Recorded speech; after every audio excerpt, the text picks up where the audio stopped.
So previous வீடியோவில் பார்த்தீங்கன்னா வந்துட்டு நோடல் அனாலிசிஸ் எப்படி சால்வ் பண்ணலாம் அப்படின்ற 6 ஸ்டெப்ஸ் வந்துட்டு நம்ம பார்த்தோம். ஸோ இப்போ வந்து எக்ஸாம்பிள் பார்க்க போகிறோம். அதுவும் அண்ணா யூனிவர்சிட்டி எக்ஸாமினேஷனில் கேட்ட கொஷின். ஸோ இந்த கொஷின் பார்த்தீங்கன்னா ஏப்ரல் மே 2022ல் 16th கொஷின், அதாவது 15 மார்க்ஸ்க்கு கேட்டிருக்காங்க. ஓகே, இது ஒரு சப்டிவிஷனாக கூட கேட்கல. ஸோ டோட்டலாகவே இந்த கொஷின் வந்து 15 மார்க்ஸ்க்கு பார்ட் சியில் வந்து கேட்டிருக்காங்க. ஏப்ரல் மே 2022ல் கேட்டிருக்காங்க. ஸோ இதில் என்ன கொஷின் கேட்டிருக்காங்க அப்படின்னு பார்க்கலாம். கொஷினில் ஃபைண்ட் த கரண்ட். ஸோ நான் வந்து கரண்ட்னா ஐ. ஸோ ஐ கண்டுபிடிக்கணும் இந்த 10 ஓம் ரெசிஸ்டன்ஸ். அப்போ ஒரு 10 ஓம் ரெசிஸ்டன்ஸ்னு இருக்க போது, ஸோ அதில் இருக்கக்கூடிய கரண்ட்டை நான் ஐடென்டிஃபை பண்ணணும். And voltage in the 2 ohm resistance, அப்புறம் 2 ஓம் ரெசிஸ்டன்ஸில் வி ஐடென்டிஃபை பண்ணணும் இன் த சர்க்கியூட் ஷோன். ஸோ இப்போ நம்ம சர்க்கியூட்டை பார்க்கலாம். ஸோ இந்த சர்க்கியூட் டயக்ராம் பார்க்கும்போது இங்கே ஒரு சர்க்கிள் இருக்கு இல்லையா? ஸோ சர்க்கிள் போட்டுனாலே அது ஒரு சோர்ஸ் தான். ஸோ ப்ளஸ் மைனஸ்னு போட்டிருந்தா அது வோல்டேஜ் சோர்ஸ். இங்கே பார்த்தீங்கன்னா நமக்கு வந்துட்டு ஏரோ மார்க் கொடுத்துருக்காங்க. ஸோ இது கரண்ட் சோர்ஸ். கரண்ட் சோர்ஸோட வேல்யூ என்னது? 4Aன்னு இருக்குது. அப்படின்னா 4 ஆம்பியர். 4 ஆம்பியர் அப்படின்றதான் இந்த கரண்ட் சோர்ஸோடைய வேல்யூ. ஸோ நெக்ஸ்ட் ஒரு ரெசிஸ்டர், இங்கே ஒரு ரெசிஸ்டர், இங்கே ஒரு resistor, then another 2 ohm resistor. இங்கே மட்டும் பார்த்தீங்கன்னா ஒரு டிஃப்ரெண்ட்டாக ஏதோ ஒரு ஒயர் கனெக்ஷன் இருக்குது. என்ன அப்படின்னு பார்த்தீங்கன்னா, இப்போ நம்ம கொஸ்டினை பாருங்கள். ஆக்சுவலாக ஃபைண்ட் த கரண்ட் இன் த 10 ஓம் ரெசிஸ்டன்ஸ்னு கொடுத்துருக்காங்க. ஸோ 10 ஓம் எங்கே இருக்குது? இங்கே இருக்குது. ஸோ இங்கே இருக்கக்கூடிய ஐ வேல்யூ என்ன அப்படின்றதான் நம்ம ஐடென்டிஃபை பண்ணணும். And voltage in the 2 ohm resistance. So voltage இந்த 2 ஓம் ரெசிஸ்டன்ஸ்னால் இங்கே இருக்கக்கூடிய வோல்டேஜ் தான், இது கிடையாது. ஏன்னா இங்கே ஆல்ரெடி விஎஸ் அப்படின்றத மென்ஷன் பண்ணியிருக்காங்க. ஓகே, ஸோ நம்ம என்ன பண்ணணும்னா இங்கே இருக்கக்கூடிய வோல்டேஜை வந்து நான் ஐடென்டிஃபை பண்ணணும். ஓகே, ஸோ இந்த வோல்டேஜ் நான் ஐடென்டிஃபை பண்ணணும் அப்படின்றதான் அனதர் கொஸ்டினாக இருக்குது. ஸோ இது விஎஸ் அப்படின்றதே கொஸ்டினில் டேரெக்டாக அண்ணா யூனிவர்சிட்டியில் மென்ஷன் பண்ணியிருக்காங்க. ஸோ விஎஸ்ஸை நான் கண்டுபிடிக்கணும் யூஸிங் நோடல் அனாலிசிஸ். இப்போ நோடல் அனாலிசிஸ் அப்படின்னு இல்லாமல் இருந்ததுன்னா நம்ம ஏதாவது ஈஸியான சர்க்கியூட் சால்விங் மெத்தடாலஜி இருக்கா அப்படின்னு பார்க்கலாம். ஆனால் நோடல் அனாலிசிஸில் தான் பண்ணணும் அப்படின்றத நம்ம சொல்லிட்டாங்க.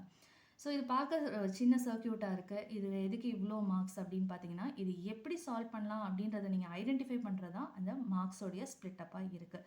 ஓகே, இப்போ நம்ம நோடல் அனாலிசிஸ் அப்படின்னு சொல்லியாச்சு. ஸோ இதை நம்ம அஸ் யூஷுவல் எப்படி சால்வ் பண்ணோம் அப்படின்றத பார்க்கலாம். அதுக்கப்புறம் இந்த விஎஸ் எப்படி ஐடென்டிஃபை பண்ணலாம் அப்படின்றது நம்ம லாஸ்ட்டாக சொல்லலாம். ஸோ நோடல் அனாலிசிஸ் நான் அப்ளை பண்ணுறேன் அப்படிங்கும் போது என்ன பண்ணுவேன், எனக்கு வந்துட்டு நோட் ஐடென்டிஃபை பண்ணி என்ன நோட் வோல்டேஜஸ் அப்படின்னு நான் ஐடென்டிஃபை பண்ணுவேன்.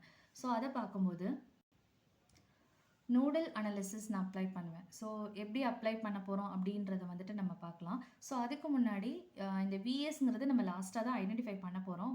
ஆனால் என்ன மெத்தட் பண்ணி நான் விஎஸ்ஸை கண்டுபிடிக்க முடியும் அப்படின்றத நான் யோசிக்கணும். ஸோ நோடல் அனாலிசிஸ் பண்ணும்போது நான் என்ன பண்ணுவேன், இங்கே இருக்கக்கூடிய டெர்மினல்ஸோடைய வோல்டேஜ், ஃபார் எக்ஸாம்பிள் நம்ம இந்த டயக்ராம்லேயே நம்ம இது பண்ணலாம். ஸோ இது ஒரு பிரான்ச் இருக்குது. ஸோ இந்த பாயிண்ட் இந்த ஜங்ஷன் வரும்போது பார்த்தீங்கன்னா மட்டும்தான் 3 பிரான்ச்சஸ் இருக்குது. ஸோ இந்த எண்டுக்கு வரும்போதும் 2 பிரான்ச் தான் இருக்குது. அப்போ அது நோட் வோல்டேஜ் கிடையாது. அதுக்கப்புறம் இந்த எண்டுக்கு வந்தீங்கன்னா இப்போ இது எல்லாமே ஜாயிண்டாக இருக்குது. அப்போ இது வந்து ரெஃபரன்ஸ் நோட் வோல்டேஜாக தான் இருக்க போகுது. அப்போ ஃபைனலாக எனக்கு இது ஒரு நோடாகவும் இது ரெஃபரன்ஸ் நோடாக தான் இருக்க போகுது. ஸோ இங்கே எனக்கு நோட் வோல்டேஜ் வந்து நோடல் அனாலிசிஸ் மூலமாக நான் ஐடென்டிஃபை பண்ணிடுவேன். ஆனால் என்னுடைய கொஸ்டினே இந்த விஎஸ் என்ன அப்படின்னு தான் நான் ஐடென்டிஃபை பண்ணணும். இது எப்படி பண்ணலாம் அப்படின்னு பார்த்தீங்கன்னா, ஃபார் எக்ஸாம்பிள் இப்போ எனக்கு இந்த வோல்டேஜ் கிடச்சிருச்சு அப்படின்னா that is the total voltage across இந்த டோட்டலாக இங்கே இருக்கக்கூடிய வோல்டேஜ் தான். ஸோ நமக்கு என்ன தெரியும் அப்படின்னா, வோல்டேஜ் வந்து எப்படி இருக்கும், இங்கே நீங்கள் இந்த ரெசிஸ்டரில் என்ன இருக்கோ, இந்த பிரான்ச்சில் என்ன இருக்கோ அதுக்கு பேரலாக இருக்கக்கூடிய பிரான்ச்லேயும் அதே வோல்டேஜ் தான் இருக்கும். ஸோ ஃபார் எக்ஸாம்பிள் இங்கே விஏ அப்படின்னு இருக்குன்னா இந்த டோட்டல் பிரான்ச்லையும் எனக்கு என்ன இருக்கும், விஏ தான் இருக்கும். ஓகே, ஆனால் நமக்கு இந்த டோட்டல் பிரான்ச் கேட்கல, அவங்க இந்த ரெசிஸ்டரில் மட்டும் எவ்வளோ ட்ராப் இருக்கும்னு கேட்டிருக்காங்க. ஸோ எனக்கு இந்த டோட்டல் பிரான்ச் வந்து நோடல் அனாலிசிஸ்லேருந்து நான் ஐடென்டிஃபை பண்ணிடுவேன். ஸோ இதை நான் எப்படி கண்டுபிடிக்கிறது அப்படின்னு பார்த்தீங்கன்னா, very simple, voltage division rule அப்படின்னு சொல்லி ஒரு ரூல் இருக்குது. அதாவது என்னென்னா, இந்த டோட்டல் வோல்டேஜ் எனக்கு தெரிஞ்சதுன்னா ஒரு பர்டிகுலர் ரெசிஸ்டருடைய வோல்டேஜ் வச்சுட்டு நான் என்ன பண்ண முடியும், என்னால் வந்துட்டு பர்டிகுலர் ரெசிஸ்டருடைய வோல்டேஜ் வந்து அந்த ஃபார்முலாவில் அப்ளை பண்ணி நான் ஐடென்டிஃபை பண்ண முடியும். ஸோ இந்த மெத்தட் மூலமாக இதை நான் சால்வ் பண்ணலாம். இதை நான் அனலைஸ் பண்ணுறதுக்கு தான் எனக்கு வந்து அந்த 15 மார்க்ஸில் வந்துட்டு மெஜாரிட்டி ஆஃப் த மார்க்ஸ் வந்து எனக்கு கொடுப்பாங்க. ஏன்னா இந்த சர்க்யூட் ரொம்ப சிம்பிளான சர்க்யூட். இதில் நோடல் அனாலிசிஸ் அப்ளை பண்ணி சால்வ் பண்ணுறதும் ரொம்ப சிம்பிள். ஏன்னா இங்கே ஒரு நோடு தான் இருக்குது. அப்போ அது ரொம்ப சிம்பிளாக இருக்கும். ஆனால் செகண்ட் எப்படி ஐடென்டிஃபை பண்ணுறதுன்றதான் நமக்கு வந்து அவங்க கேட்டிருக்க ஒரு இம்பார்ட்டன்ட் கொஸ்டினாகவே இருக்குது. ஓகே, ஸோ நோடல் அனாலிசிஸோடைய ஸ்டெப்ஸ் பார்க்கலாம். ஃபஸ்ட்டு ஸ்டெப் என்னது? நோட் வோல்டேஜை ஐடென்டிஃபை பண்ணும். ஸோ நான் இந்த எண்ட்லேருந்து ஸ்டார்ட் பண்ணுறேன். இங்கே பார்க்கும்போது எனக்கு ஒரு பிரான்ச்சு 2 பிரான்ச்சு தான் போயிட்டுருக்கு. அப்போ இது வந்து நோட் வோல்டேஜ் கிடையாது. அப்படியே ட்ராவல் பண்ணி இந்த எண்டுக்கு வரேன். ஸோ இந்த ஜங்ஷனில் பார்த்தீங்கன்னா 1 2 3 3 பிரான்ச் இருக்குது. அப்போ இது கண்டிப்பாக ஒரு நோட் வோல்டேஜ். இதுக்கு ஒரு நேம் வைக்கணும். அதுதான் VA அப்படின்ற ஒரு நேம் வந்து ஐடென்டிஃபை பண்ணிட்டேன். VAன்னு வைக்கலாம், இல்லைன்னா பார்த்தீங்கன்னா V1 V2 எது வேணாலும் வைக்கலாம். ஓகே, அடுத்து அப்படியே ட்ராவல் பண்ணி இந்த பாயிண்ட்டுக்கு வரேன். ஸோ இங்கே பார்க்கும்போது எனக்கு 2 பிரான்ச் தான் இருக்குது. ஸோ அது நோட் வோல்டேஜ் இல்லை. அப்படியே ட்ராவல் பண்ணி இந்த எண்டுக்கு வரேன். ஸோ இங்கே வரும்போது எனக்கு என்ன பார்க்குறேன்னா இந்த எண்டு கூட இது எல்லாமே கனெக்டடாக தான் இருக்குது. ஸோ இதை வந்து நான் ரெஃபரன்ஸ் வோல்டேஜ் அப்படின்னு கன்சிடர் பண்ணி அது வந்து ஃபார் எக்ஸாம்பிள் இது வந்து என்னென்னா இங்கே என்ன நான் எழுத போகிறேன்னா அது வந்து என்ன வோல்டேஜோ அது வந்து 0வாக மென்ஷன் பண்ண போகிறேன். ஓகே, ஃபர்ஸ்ட் ஸ்டெப் கம்ப்ளீட் பண்ணிட்டேன். செகண்ட் ஸ்டெப் என்ன பண்ணுவேன்? கரண்ட்டை வந்து அந்த எந்த நோடை நான் வந்து ஐடென்டிஃபை பண்ணணும் அந்த நோட்லேருந்து கரண்ட்டை வந்துட்டு நான் பிரான்ச்சுக்கு ஐடென்டிஃபை பண்ணணும். அந்த கரண்ட் மேக்ஸிமம் என்னவாக இருக்கணும்? அந்த பிரான்ச்லேருந்து வெளில வரக்கூடிய கரண்ட்டாக இருக்கணும். இதை மார்க் பண்ணுறதுக்கு முன்னாடி இந்த பிரான்ச்சோடைய கரண்ட் நான் மார்க் பண்ணுறதுக்கு முன்னாடி அங்கே ஏதாவது கரண்ட் சோர்ஸ் இருக்கான்னு பார்க்குறேன். இருக்குது. அப்போ அந்த கரண்ட் டைரக்ஷன் எப்படி இருக்குது? இந்த மாதிரி இருக்குது. அப்போனா இங்கே எனக்கு ஆட்டோமேட்டிக்காக நான் எப்படி போடணும்? இப்படி தான் டைரக்ஷன் போடணும். ஓகே, தட் இஸ்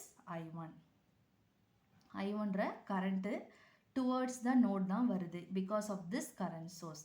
நெக்ஸ்ட் பார்த்தீங்கன்னா நான் ரிமைனிங்லாம் வந்து எந்த கரண்ட் சோர்ஸும் இல்லை. அப்போ நான் என்னோட எய்மே என்னது? மேக்ஸிமம் கரண்ட் எல்லாமே அவே ஃப்ரம் த நோட் தான் ட்ரா பண்ணும். அதனால் இந்த மாதிரி டைரக்ஷன் போடுறேன். இங்கேயும் அவேனா அவே லீவிங் த நோடில் போடுறேன். That is I3. Okay, so I1 I2 and then I3 mark பண்ணிட்டேன். ஓகே, செகண்ட் ஸ்டெப் கம்ப்ளீட் பண்ணிட்டேன். தேர்ட் ஸ்டெப் என்னது?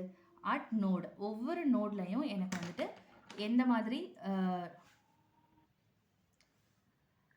ஓகே, ஸோ தேர்ட் ஸ்டெப் பார்த்தீங்கன்னா தேர்ட் ஸ்டெப் என்ன பண்ணோம்? நம்ம வந்துட்டு என்ன நோட் ஐடென்டிஃபை பண்ணமோ அந்த நோடில் வந்து KCL அப்ளை பண்ணணும். ஸோ நோட்னு சொல்லலாம், இல்லைனா அந்த junction point. So at junction A. So ஏன்ற ஜங்ஷனில் பார்த்தீங்கன்னா எனக்கு வந்துட்டு என்ன KCL அப்ளை பண்ணால் என்ன கரண்ட்ஸ் ஈக்குவேஷன் ஃபார்ம் ஆகுது அப்படின்னு சொல்லி நம்ம எழுதணும்.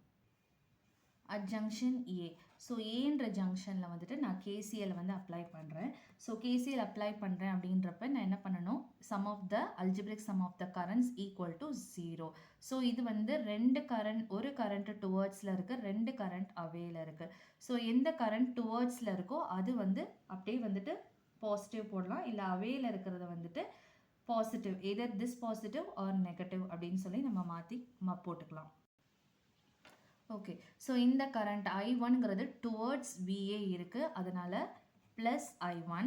அதுக்கப்புறம் I2 வந்து அவே ஃப்ரம் VA இருக்குது, so minus I2. And then I3 current வந்து away from VA, so minus I3. Okay, so algebraic sum of all the currents equal to 0 at point A. So வேறு nodes நமக்கு இல்லாதனால இந்த ஒரு equation தான் நம்ம form பண்ணுறோம். Okay, third step also completed. So fourth step பார்த்தோம்னா super நோட்ஸ்னால் 2 note இருந்து அந்த 2 நோடுக்கு நடுவில் ஒரு வோல்டேஜ் சோர்ஸ்னால் எப்படி இருக்கும்? ஒரு சர்க்கிள் போட்டு ப்ளஸ் மைனஸ்னு இருக்கும். ஸோ அந்த மாதிரி இருந்தால் அந்த ஸ்டெப் போகலாம், இல்லைன்னா அது விட்டுறலாம். ஸோ நெக்ஸ்ட் அது நெக்லெக்ட் பண்ணிவிட்டு ஃபிஃப்த் ஸ்டெப்பில் பார்த்தீங்கன்னா இந்த KCL அப்ளை பண்ணக்கப்புறம் அதுக்கப்புறம் என்ன பண்ணோம்? ஒவ்வொரு பிரான்ச்சை நம்ம எழுத ஆரம்பிக்கணும், ஒவ்வொரு பிரான்ச்சில் இருக்கக்கூடிய கரண்ட்ஸ்.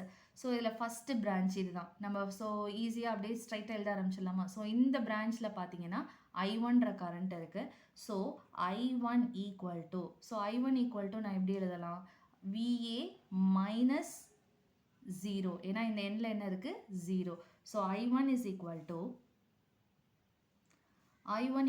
VA மைனஸ் 0 அப்படின்னு நான் எழுதலாம். பட் எப்போல்லாம் கரண்ட் சோர்ஸ் இருக்கோ இட் இஸ் நத்திங் பட் I1ங்கிறது என்னது? 4 ஆம்பியர். 4 அப்படின்றது தான் அதோட வேல்யூவே. So what is the value of I1? 4. Okay. So அதனால் அந்த பிரான்ச் நான் எழுத தேவையில்லை. ஸோ நெக்ஸ்ட்டு பார்த்தீங்கன்னா I'll go with I2.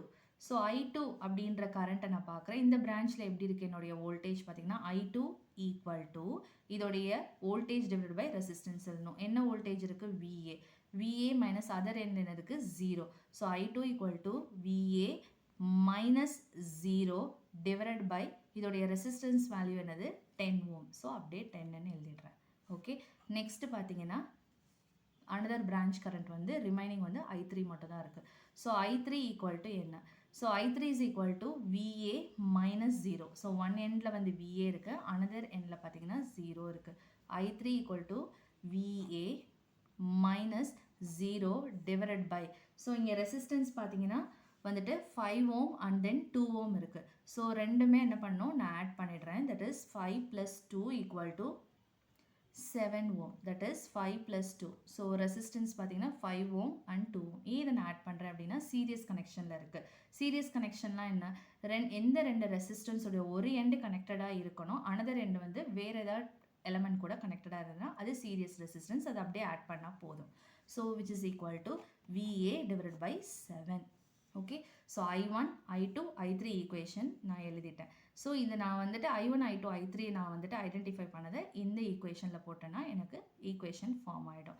So I1 equal to என்னது, இந்த ஈக்குவேஷன் எழுதும் போது that is I1 minus I2 minus I3 equal to 0. So இந்த ஈக்குவேஷனில் I1 is equal to what, 4 minus I2 is equal to என்னது, minus VA divided by 10. VA divided by 10 minus I3 equal to என்னது, VA divided by 7. VA divided by 7 equal to 0 எழுதியாச்சு. So ஃபைனலாக என்னுடைய equation பார்த்தீங்கன்னா 4 minus VA by 10 minus VA divided by 7 equal to 0. So இதெல்லாம் LCM எடுக்கிறேன். Okay. So இதை நான் equation எப்படி எழுதுறேன்னா 4 வச்சுட்டு இதை இந்த சைடு கொண்டு வரேன். 4 equal to VA divided by 10 plus VA divided by 7 which is equal to 4 equal to இது ரெண்டையும் நான் வந்துட்டு LCM எடுக்கிறேன். 10 7 LCM எடுத்தேன்னா 70. So 7A plus 10 that is VA plus 10 VA which is equal to 17 VA divided by 70 அப்படின்னு இருக்குது. இது எதுக்கு ஈக்குவலாக இருக்குது, 4க்கு ஈக்குவலாக இருக்குது.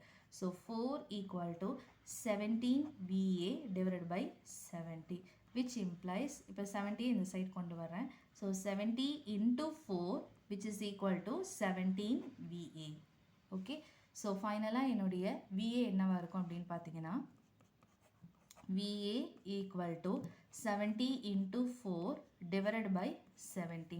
So answer வந்துட்டு VA equal to 16.5 volt. இதுதான் என்னது, என்னுடைய VA ஓட வேல்யூ.